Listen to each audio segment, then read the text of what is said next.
नमस्कार, मैं प्रशांत दीक्षा क्लासेस के ऑनलाइन प्लेटफॉर्म पे आप सभी का स्वागत करता हूं। और अभी जो हम लोग सीरीज़ पढ़ रहे थे मैथमेटिक्स में, वो ग्राफ और तालिका पर आधारित क्वेश्चंस कर रहे थे, जिसमें पिछले वीडियोस में पार्ट 1 में हम लोगों ने पाई चार्ट के बारे में सारे क्वेश्चंस देखे थे। और ये जो पार्ट 2 है, इसमें मिक्स्ड क्वेश्चन है, कुछ पाई चार्ट से भी हैं, हो सकते हैं बार ग्राफ से भी हैं, लाइन ग्राफ से भी हैं। मतलब ये जो आपका हमारा सेशन होगा वो मिक्स क्वेश्चन पे बेसिस होगा। तो पार्ट 1 में हम लोगों ने पाई चार्ट किया है और पार्ट 2 में हम उसके अलावा जो और भी क्वेश्चन होते हैं वो हम लोग डिस्कस करेंगे।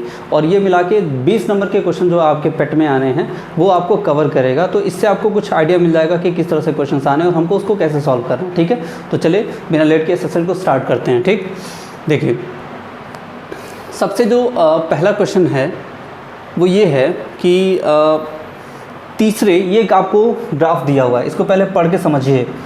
ये है क्या कि तैयार की गई साइकिलों की संख्या, इस साइड में आपको दिख रहा होगा कि तैयार किए गए साइकिलों की संख्या है।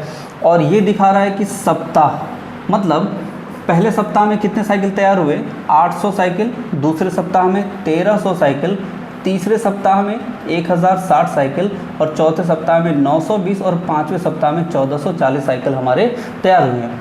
सबसे ज़्यादा दिक्कत ये होती है ना कि बच्चे ग्राफ स्टार्टिंग में पढ़ते नहीं है, सीधे क्वेश्चंस पे आते हैं। तो आपको पहले क्वेश्चन में कुछ डाटा है या नहीं ये देख लेना चाहिए, और इस एक्सिस पर किस चीज़ का जिक्र है और इस एक्सिस पर किस चीज़ का जिक्र है ये हमको देख लेना चाहिए। उसके बाद हमको क्वेश्चन पे आना चाहिए। ठीक, अब ज़रा ध्यान दीजिए, इसमें पूछा ये गया है कि तीसरे और चौथे, मतलब तीसरे और चौथे सप्ताह का जिक्र है, तो हम सीधे तीसरे और चौथे सप्ताह की ही बात करेंगे। ठीक है, तो आप ज़रा देखिए तीसरे सप्ताह में कितना है, 1060। ठीक है, तीसरे और चौथे सप्ताह में कितना है, 920। तो अगर आप इसको जोड़ेंगे तो 60 और 20 80 और 1000 में 900 जोड़ेंगे तो 1900। तो टोटल 1980 जो हैं ये तीसरे और चौथे सप्ताह में आ रहे हैं। कैसे आ रहे हैं, तीसरे का कितना है भाई 1060 है और चौथे का हमारे पास कितना है 920। हम जोड़ेंगे तो हमको पता है कि 1980 हमारा आंसर होना है। क्लियर है। चलिए अगला क्वेश्चन ये है कि 5 क्रमागत सप्ताह में तैयार की गई कुल साइकिलों की संख्या कितनी है। अब ये देखिए ज़रा, 5 सप्ताह मतलब पहला, दूसरा, तीसरा, चौथा, 5वां सप्ताह। पहले सप्ताह में कितना है भाई 800 है, दूसरे सप्ताह में कितना है 1300 है, तीसरे में आपका 1060 है, चौथे में आपका 920 है और पाँचवें में आपका 1440 है। ठीक है, ये पूरा 5। और हमसे क्या पूछा है कि 5 सप्ताह में कितने साइकिलें तैयार की गई ये बताइए। तो हम इसको जोड़ सकते हैं, 0 6 4 10 12, ठीक है, 1 9 3 12 12 9 21 4 25 और आपको यही से आंसर मिल जाएगा 520 और ये आपका हो गया 5। ठीक है, तो हम कह सकते हैं कि 5520 साइकिलें जो हैं इन क्रमागत 5 सप्ताहों में तैयार की गई होंगी। कितनी साइकिलें तैयार की गई, 5520 साइकिलें तैयार की गई। ठीक ना।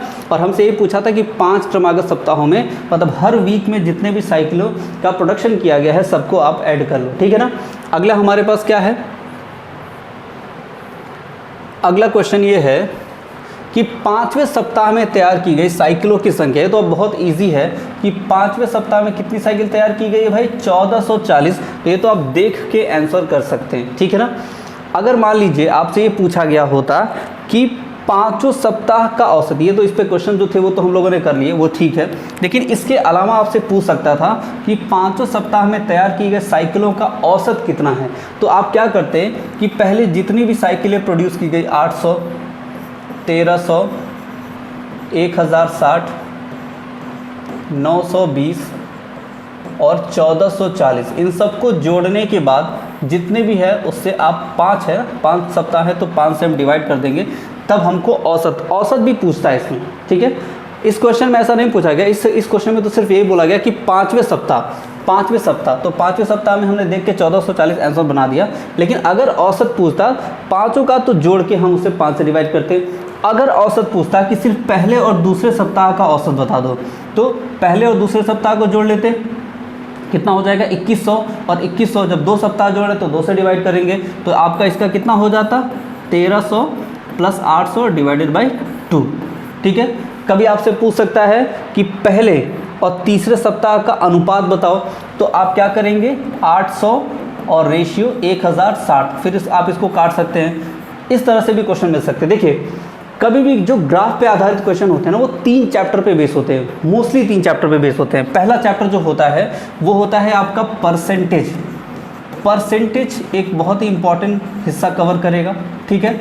दूसरा एवरेज मतलब औसत, एवरेज पर भी क्वेश्चन होते हैं इसमें, ठीक। और तीसरा आपका रेशियो।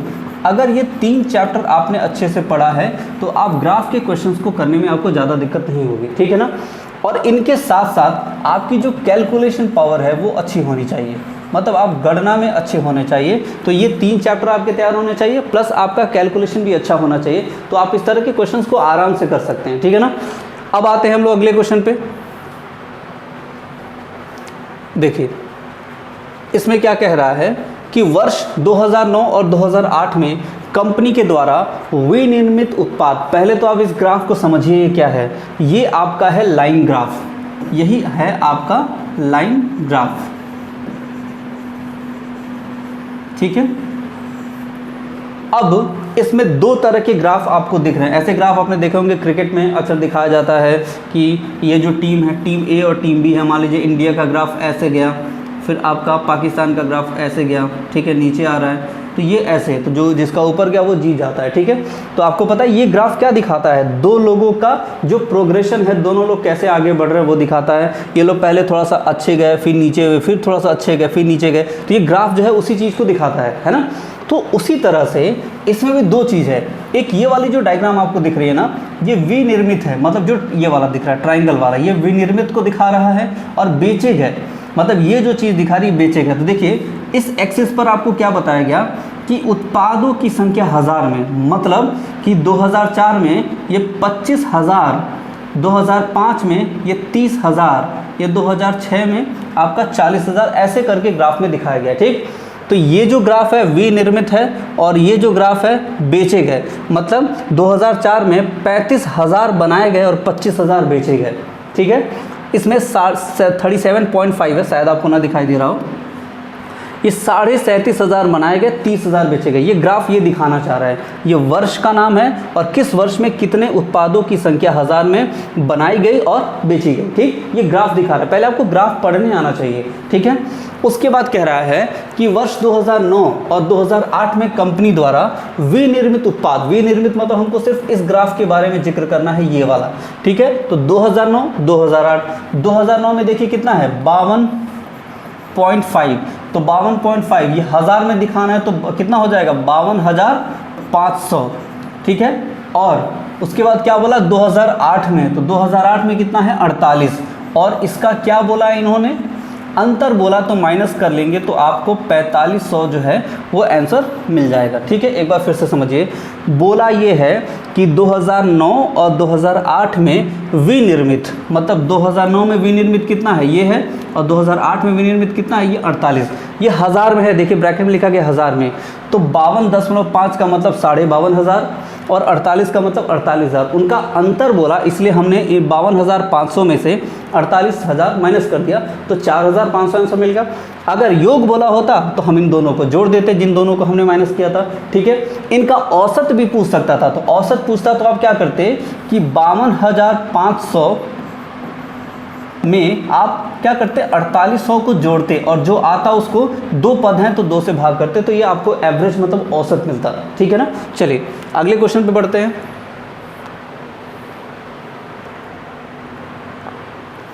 इसमें क्या कह रहा है, वर्ष 2004 में कंपनी द्वारा बेचे गए उत्पादों की संख्या, उस वर्ष उसके द्वारा विनिर्मित उत्पादों की संख्या। अब चलिए ये तो क्वेश्चन क्या कह रहा है, 2004 में कंपनी द्वारा बेचे गए, तो पहले बेचने का ग्राफ देखो बच्चा, ये आपका बेचे गए ग्राफ ये है, ठीक ना। तो 2004 में बेचे गए, तो 2004 में बेचे गए कितना है 25, 2004 में बेचे गए ये हो गया। और उस वर्ष उसके द्वारा विनिर्मित, मतलब 2004 में ही विनिर्मित कितने हैं 35, ठीक है, का कितना प्रतिशत है 35, और प्रतिशत बोल रहा है तो हम 100 से मल्टीप्लाई कर सकते हैं। क्वेश्चन फिर से समझिए, 2004 में बेचे गए, 2004 में बेचे गए कितना 25, उसी वर्ष बनाए गए कितना 35, का कितना प्रतिशत है। तो अब देखिए इसको आप काट लीजिए, ये 5 से 5 बार में, या आप 5 से 7 बार में, ठीक है ना। तो आपको पता है ये 5/7, अब या तो आप 500 को 7 से डिवाइड करिए, वो भी एक तरीका है, ठीक है। क्या कर सकते हैं, ये हो गया 500 और ये हो गया आपका 7, तो 70 से थोड़ा ऊपर आंसर होगा, तो ये आप यहाँ टिक कर सकते हैं, एक ही ऑप्शन ही है। या तो आप ये कर सकते थे कि 1/7 का मान कितना होता है, 14 दशमलव समथिंग, तो उसी तरह से ये 5/7 है तो उसका 14×5 70 दशमलव समथिंग, मतलब 70 से थोड़ा ऊपर होगा तो 71.43 हो जाएगा। क्लियर है ना। जैसे आपको ये अंदाज़ा होना चाहिए कि आपका 1/7 का कितना मान है, 1/6 का कितना मान होता है, या आपका परसेंटेज का ये हिस्सा है, ये सारे मान आपको याद होने चाहिए, ठीक है ना। उससे आपका कैलकुलेशन जो है वो थोड़ा आसान हो जाता है। और अगर फिर भी आप नहीं जानते हैं तो कोई बात नहीं है, ये 500/7 तो आप इतना तो अंदाज़ा लगा सकते हैं कि 70 से ऊपर होगा थोड़ा, और 70 से थोड़ा ऊपर वाला जो ऑप्शन है वो 71.43 है। और अगर ऐसे 2 ऑप्शन होते तो आप इसको डिवाइड करके चेक कर सकते थे, ठीक है। चलिए अगले क्वेश्चन की तरफ बढ़ते हैं।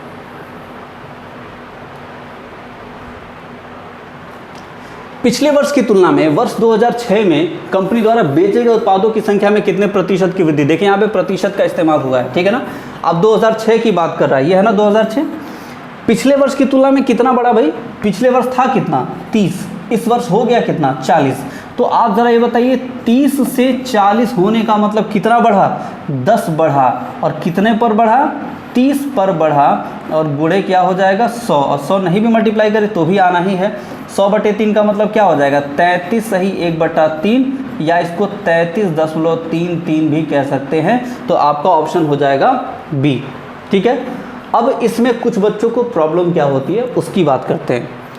जैसे कुछ बच्चों को ये दिक्कत होती है कितना प्रतिशत बढ़ा कितना प्रतिशत घटा, तो ऊपर तो ठीक है अंतर रख लेते, नीचे कौन सा मान रखना है ये बच्चों को दिक्कत होती है। जैसे आप यहीं पर देखिए, पहले जो मान था वो कितना था 30 था, और उसके बाद जो वही मान था वो कितना हो गया 40, मतलब 30 से बढ़ करके कितना हो गया 40। और पूछा क्या गया है आपसे कि कितने प्रतिशत की वृद्धि हुई, मतलब बढ़ा कितना प्रतिशत है। तो चाहे बढ़े चाहे घटे, ऊपर तो अंतर ही लेना है। भाई 30 से 40 हुआ तो 10 बढ़ा है ना। अब नीचे कौन सा मान लो, 30 लेके 40, ये बहुत प्रॉब्लम होती है बच्चों को। इसमें ज़रा समझिए, जब आपसे प्रतिशत वृद्धि मतलब बढ़ना, जब आपसे प्रतिशत वृद्धि बोलेगी तो उल्टा करना है। जब प्रतिशत वृद्धि मतलब बढ़ने वाला मान बोलेगा तो नीचे छोटा मान, तो इन दोनों में छोटा कौन है 30, तो हमने 30 रख दिया, तो ये हो गया गुणे 100, ठीक। अगर आपसे पूछता कितने प्रतिशत की कमी हुई, तो कमी का उल्टा क्या बड़ा वाला मान, तो आप कह सकते हैं कि तब आप करते कि 10 और बटे नीचे क्या लेते 40, इन दोनों में बड़ा मान, ठीक है। एक बार फिर से बताते हैं, अगर ध्यान दीजिए प्रतिशत कमी बोलेगा तो नीचे बड़ा वाला मान, प्रतिशत वृद्धि बोलेगा तो नीचे छोटा वाला मान रख के आप 100 से गुणा करके परसेंटेज में कन्वर्ट कर सकते हैं, ठीक है। ये हो गया हमारा। तो इसका आंसर कितना हो जाएगा आप खुद सोचिए, 30 से 40 होने का मतलब 10 बढ़ा है, कितने पर 10 बढ़ा है भाई 10 बढ़ा है। और जब 10 बढ़ने की बात कर रहा है, 10 बढ़ने की, ठीक, और प्रतिशत वृद्धि है तो नीचे छोटा मान कितना ले लेंगे 30, और गुणे हो जाएगा 100, तो 1/3 मतलब 33 सही 3% हमारा हो जाएगा। यहाँ देखिए 30 था और 30 से बढ़ के 40 हुआ है, तो 10 बढ़ा है किस पर 30 पर, ठीक। चलिए अगले क्वेश्चन की तरफ बढ़ते हैं, ठीक। अब देखिए वर्ष 2007 और वर्ष 2005 में कंपनी द्वारा नहीं बेचे गए उत्पाद। अब आप कहेंगे कि सर नहीं बेचे गए उत्पाद का तो हमारे पास कोई ग्राफ ही नहीं है, मतलब कोई भी लाइन इस चीज़ को नहीं दर्शा रही है कि नहीं बेचे गए। तो कुछ हम लोग यहाँ पर थोड़ा अपना कॉमन सेंस यूज़ करेंगे। वो क्या है, ये बता रहा है कितना बनाया गया, ये बता रहा है कितना बेचा गया। तो आप खुद सोचिए, अगर हमने 10 पेन बनाकर 70 पेन बेच दिए तो कितने नहीं बेचे 30। तो वही चीज़ हम यहाँ भी तो यूज़ कर सकते हैं भाई। 2004 में 35 पेन उसने क्या किया है, ये बनाने वाला है, 35 पेन बना के 25 पेन बेच दिया, तो कितना नहीं बेचा 10 नहीं बेचा। इस वर्ष में 37.5 बना करके 30 बेच दिया, तो 7,500 नहीं बेचा। समझ आ रहा है। इस हिसाब से ज़रा आप खुद सोचिए, 2007 और 2005 में बोल रहा है। 2007 में कितना बनाया तो था 45,000, लेकिन बेचा सिर्फ 4,500, ठीक ना, मतलब 4,500। तो अगर आप 45,000 बना करके 4,500 बेच दें तो आपने कितना नहीं बेचा 2500 नहीं बेचा। ये क्लियर हो गया। तो हमने पहले 2007 का उतार लिया, ठीक। अब 2005 का उतारना है, नहीं बेचे गए। 2005 में यही ना ग्राफ है, 37,500, हज़ार क्यों ले रहे हैं क्योंकि देखो यहाँ दिया हुआ है, तो 37,500 आपने बनाया है लेकिन आपने बेचा सिर्फ 30,000 है, तो 7,500 तो आपने नहीं बेच पाए। तो 7,500 आप नहीं बेच पाए, मतलब 2005 में आप 7,500 नहीं बेच पाए। अब इन्हीं का अनुपात लाने के लिए कह रहा है, तो 2500 से एक बार में, 2500 से 3 बार में, तो 1:3 हमारा आंसर हो जाएगा। ठीक है, तो option number C will be the right answer. ठीक, ये हो गया। अब आते हैं क्वेश्चन नंबर नेक्स्ट पे, देखते हैं इसमें क्या है। ज़रा सोचिए, सभी वर्षों में मिलाकर कंपनी द्वारा विनिर्मित उत्पादों की औसत संख्या कितनी है? विनिर्मित है कौन सा भाई?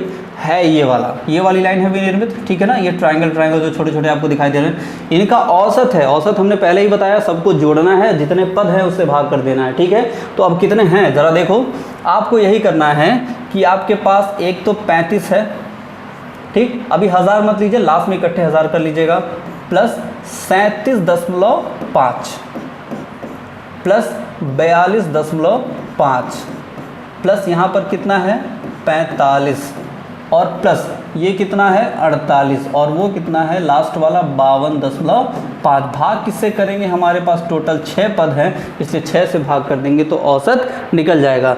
चूंकि औसत हमसे किसका पूछा हुआ था? विनिर्मित का पूछा हुआ था, तो विनिर्मित वाली लाइन ये है, इसलिए इस लाइन के सभी आंकड़ों को जोड़ने के बाद जितने पद हैं उसको हमने उससे भाग कर लिया तो औसत निकल गया। ठीक है, ये हो गया।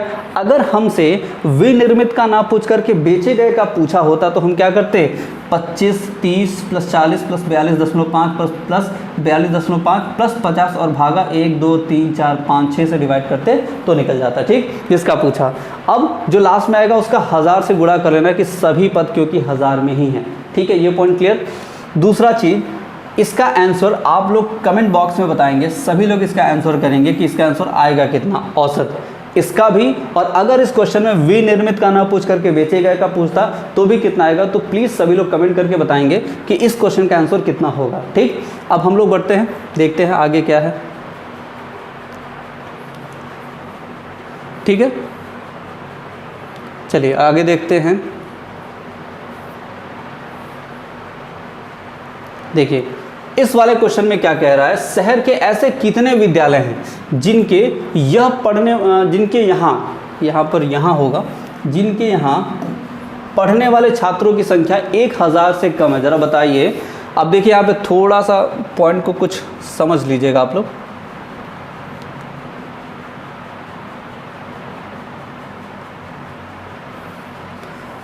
सौ से 200 विद्यार्थी, मतलब विद्यार्थियों की संख्या 100 से 200 है। कितने विद्यालयों में? 15। विद्यार्थियों की संख्या 200 से 500 है। कितने विद्यालयों में? 18 विद्यालयों में। ठीक है, अब यह है कि शहर में ऐसे कितने विद्यालय जिनके यहाँ पढ़ने वाले छात्रों की संख्या 1000 से कम है। अब देखिए 1000 यहीं तक है ना, तो ये जो जितना ये दिख रहा है ये आपके 1000 से कम वाले हैं। कौन कौन से? ये विद्यालय और ये विद्यालय। ठीक ना, तो ये 1000 से कम वाले यही आपके 3 होंगे, तो हम इन्हीं तीनों को जोड़ लेंगे। ठीक है, 500 से कम बोलता तो इन दोनों को जोड़ते, 5000 से कम बोलता तो इन चारों को जोड़ते, 10,000 से कम बोलता तो इन पाँचों को जोड़ते। अगर इन तीनों को जोड़ना है तो 25, 15, 40 और 18 कितना हो जाएगा? 58। तो ऐसे विद्यालयों की संख्या कितनी होगी? 58 होगी। तो ऑप्शन नंबर ए हमारा करेक्ट आंसर हो जाएगा। ठीक है, चलिए अगली देखते हैं। इसी ग्राफ का अगला क्वेश्चन है, टेबुलर फॉर्म है, इसी को टेबुलर फॉर्म कहा जाता है। यही जो क्वेश्चन है वो हमारा टेबल फॉर्म होता है। ठीक ना, ज़रा देखिए इसमें कह रहा है कि ऐसे विद्यालयों की संख्या ज्ञात करें जहां पढ़ने वाले विद्यार्थियों की संख्या 200 से ज़्यादा लेकिन 5000 से कम। 200 से ज़्यादा मतलब ये वाला नहीं लेना, क्योंकि यहाँ तो 100 से 200 हैं। 200 से ज़्यादा मतलब उसके बढ़ना है, इसके आगे जाना है। 200 से ज़्यादा लेकिन 5000 से कम, तो 5000 से कम तो ये भी नहीं लेना है, ये भी नहीं लेना है, क्योंकि 5000 से अधिक वाले हैं। मतलब यहाँ पर आपको 3 लाइन ये वाले आपको जोड़ने हैं। क्या कह रहा है? 200 से ज़्यादा और 200 से ज़्यादा और 5000 से कम। 200 से ज़्यादा मतलब यहाँ से शुरू करो और 5000 से कम मतलब यहाँ पे ख़त्म करो, तो आपके 3 चार्ट हो गए। ठीक है, तो इन तीनों को जोड़ना है, तो 25, 15, 40, 50, ये भी आपका 58 ही आ रहा है। तो ये आपका ऑप्शन नंबर बी जो होगा वो हमारा करेक्ट आंसर हो जाएगा। ठीक है, आगे बढ़ो। इसमें देखिए 200 से कम छात्रों वाले विद्यालयों की संख्या 20,000 से कम छात्रों वाले विद्यालयों की संख्या का कितना प्रतिशत है। 200 से कम छात्रों वाले कितने विद्यालय, यही लाइन होगा ना बस, क्योंकि 100 से 200 इसी में है, ऐसे कितने हैं 15। तो 200 से कम छात्रों वाले विद्यालय कितने हो गए, 15 हो गए। ठीक है, उसके बाद 20,000 से कम छात्रों वाले विद्यालयों की संख्या, 20,000 से कम मतलब टोटल ही लेना है। टोटल है कितने ज़रा देखो, 20, ये 30 हो गए और ये 40 हो गए। तो 40 30 70, 70 और 15 85, और 85 में आपको 18 जोड़ना है तो 103, मतलब ये टोटल जो विद्यालयों की संख्या है वो 103 है। ठीक ना, तो क्या बोला 200 से कम, तो 200 से कम मतलब 15, 20,000 से कम मतलब ये 20,000 से कम तो सभी आएंगे, तो सभी कितने हैं 103। अब ये बोला कि कितना प्रतिशत है। ठीक है, तो इसको आप कट करके आप आंसर इसका भी कमेंट बॉक्स में ही बताएंगे कि कितना आएगा। क्वेश्चन एक बार फिर से समझते हैं क्या है। 200 से कम छात्रों वाले विद्यालयों की संख्या, 200 से कम छात्रों वाले विद्यालयों की संख्या कितनी 15, और 20,000 से कम छात्रों वाले विद्यालयों की संख्या 20,000, तो ये टोटल ही है, मतलब 20,000 से कम में तो सभी आएंगे, तो सभी जोड़ा तो हमने कितना 103 का कितना प्रतिशत है, तो हमने इसको 100 से मल्टीप्लाई करके परसेंटेज में कन्वर्ट कर लिया। इसका आंसर आप लोग निकाल करके बताएंगे कमेंट बॉक्स में। ठीक है, अगला क्वेश्चन, ऐसे कितने विद्यालय हैं जिनमें 5,000 से अधिक एवं 10,000 से कम, 5,000 से अधिक मतलब यहाँ तक तो नहीं लेना है। ठीक है, 5,000 से अधिक और 10,000 से कम मतलब ये भी नहीं लेना है, क्योंकि 5,000 से अधिक और 10,000 से कम सिर्फ यही एक बॉक्स है, और इसमें कितने विद्यालय हैं भाई 20 विद्यालय हैं, तो इसका जो आंसर होगा वो 20 होगा, करेक्ट। ठीक है, चलिए अगला क्वेश्चन, यदि 500 से कम छात्रों वाली संख्या वाले विद्यालय बंद कर दें, तो 500 से कम छात्रों वाले विद्यालय बंद कर दिए जाएं तो कुल संख्या में कितने प्रतिशत की कमी आ जाएगी। भाई ये बताइए कि 500 से कम संख्या वाले विद्यालय यहाँ बंद करने की बात हो रही, तो कितने विद्यालयों को बंद करना पड़ेगा, ये भी लाइन बंद हो जाएगी और ये भी लाइन बंद हो जाएगी, क्योंकि 500 से कम ये दोनों आ रहे हैं, मतलब आपको ये बंद करना पड़ेगा। ठीक है, 500 से कम छात्रों की संख्या वाले विद्यालय बंद कर दिए जाएं। ठीक है, तो ये कितना हो जाएगा, इन संख्या को बंद करना है, मतलब आपको कितना बंद करना पड़ेगा 18 और 15, आपको 33 विद्यालय आपको बंद करने पड़ेंगे। कितने में से, टोटल में से। तो टोटल कितने आपके पास हैं 103, और गुणे में क्या हो जाएगा 100। ठीक है ना, ध्यान रखिएगा आपसे लगभग पूछा है, मतलब दशमलव के मान के आसपास आपको बताना है। ठीक है ना, क्योंकि दशमलव में कोई भी ऑप्शन नहीं है, तो ये कितना हो जाएगा लगभग 1/3, तो वही 33 के आसपास, 32-33 के आसपास आपका आंसर आना है, जो कि सिर्फ एक ही ऑप्शन है, वो क्या है 32 है।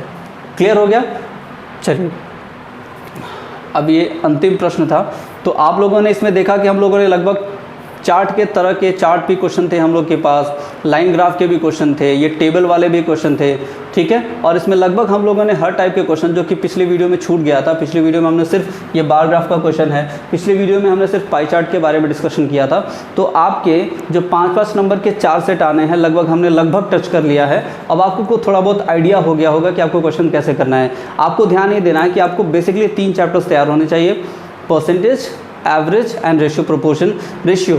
अगर ये सारी चीज़ आपकी तैयार है तो आप आराम से ग्राफ के क्वेश्चंस कर सकते हैं, और पेट के एग्जामिनेशन में 20 नंबर आप आराम से ले सकते हैं। ठीक है, तो अब मिलते हैं अगली वीडियो में किसी नए चैप्टर के साथ। तब तक के लिए thank you so much for watching this video, and please like, share and subscribe if you like the video. Thank you so much.